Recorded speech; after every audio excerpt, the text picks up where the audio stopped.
Sebagai upaya menekan penularan COVID-19 atau virus corona yang saat ini dinyatakan pandemi global oleh Badan Kesehatan Dunia atau WHO, masyarakat diminta disiplin jalankan protokol kesehatan, terutama yang beraktivitas di tempat umum.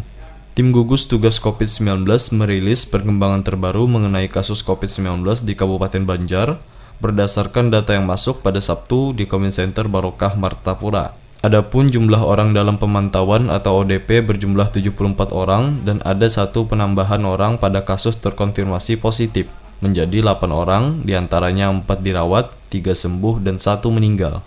Hal tersebut disampaikan Sekretaris Daerah Kabupaten Banjar, Haji Muhammad Hilman, wakil selaku juru bicara gugus tugas COVID-19 pada Pitkom bersama jurnalis Banjar. Turut hadir Kepala Dinas Kesehatan Kabupaten Banjar, Dr. Diaudin, Kepala Dinas Kominfo Statistik dan Persandian Kabupaten Banjar, Haji Muhammad Aidil Basit, sebagai moderator. Sekretaris Daerah Kabupaten Banjar, Haji Muhammad Hilman menyampaikan, sebagai upaya pencegahan, tim gugus tugas COVID-19 sudah mengupayakan kemungkinan terjadinya transmisi lokal di Kabupaten Banjar. Beliau menambahkan, melalui desa tanggap dan tangguh COVID-19 bisa membantu mendata warga yang keluar masuk desa dan memberikan pemantauan terhadap warga yang berstatus ODP. Pemerintah Kabupaten Banjar siap menanggung kebutuhan sembako pada masa karantina. Kita semua bagaimana saat ini tugas gugus tugas untuk bisa menjaga jangan sampai transmisi lokal itu terjadi, dan kita bekerja secara senyap untuk melakukan penelusuran. Nah, ini yang mungkin bisa disampaikan oleh kawan-kawan jurnalis tambahan, bagaimana kita saat ini mempersiapkan infrastruktur kita dengan desa dan tanggap tangguh, karena kontrol sosial ini yang penting. Sekarang kita susah membatasi hubungan kita dengan daerah-daerah lain. Jadi kita kalau dulu khawatir dari bandara aja kan, sekarang kita justru khawatir dari darat, bagaimana perjalanan darat dari Palangkaraya, dari Banjarmasin, dan dari Kalimantan Timur yang tidak bisa dikontrol oleh kami, oleh gugus tugas yang ada di kabupaten. Tetapi harapannya kontrol itu dilakukan oleh desa dan kelurahannya.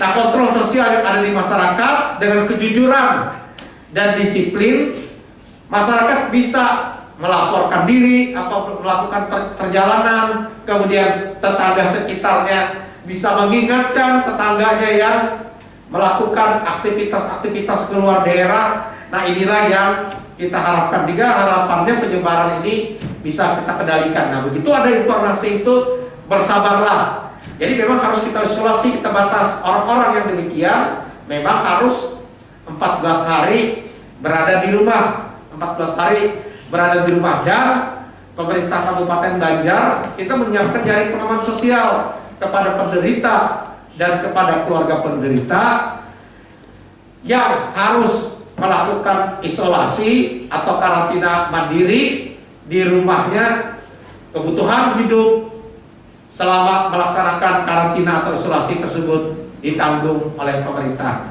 Jadi jangan khawatir tidak bisa bertahan hidup, tapi koordinasilah melalui lingkungan itu akan ditanggung oleh pemerintah.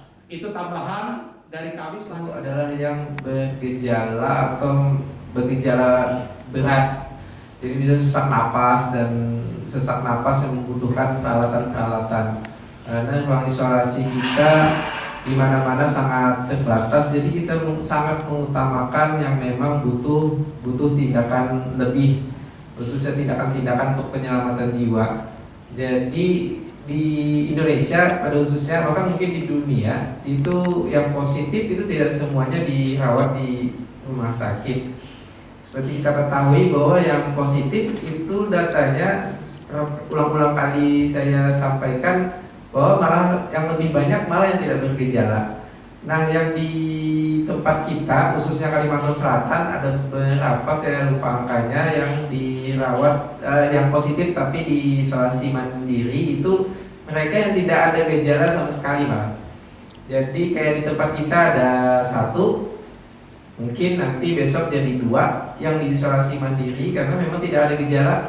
Jadi kita cuma mengantarkan obatnya ke rumahnya, obatnya antivirus, ya, untuk mencegah mudah-mudahan yang awalnya tidak ada gejala tidak berkembang menjadi bergejala lebih berat. Makanya walaupun diisolasi di rumah tapi pantau ketika ada gejala ke arah yang lebih jelek, kondisi umumnya lebih jelek, maka petugas kesehatan sudah siap untuk menjemput dan membawa ke rumah sakit.